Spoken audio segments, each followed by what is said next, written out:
Welcome to the Learning Pines YouTube. We hope this video helps. You begin by ensuring the phone is updated and you have your PIN. This reduces hiccups. Open Settings, tap Biometrics and Security, then Face Recognition. Once prompted, enter your current PIN or pattern so the system can manage stored biometric data securely.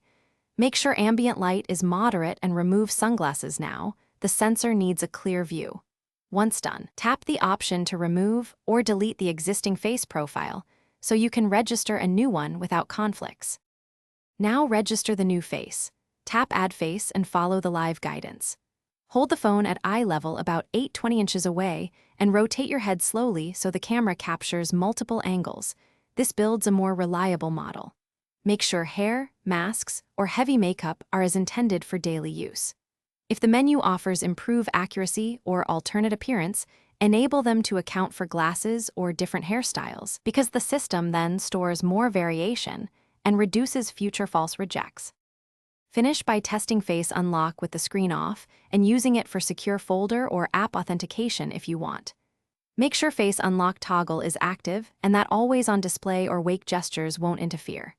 If recognition fails, clean the front camera, remove screen protectors that obscure the lens, and reboot the phone. These simple steps often fix scanning issues. If problems persist, re-register the face, reset biometric settings, or contact Samsung support since hardware or software updates may be needed. Thanks for watching. Consider subscribing if we helped you.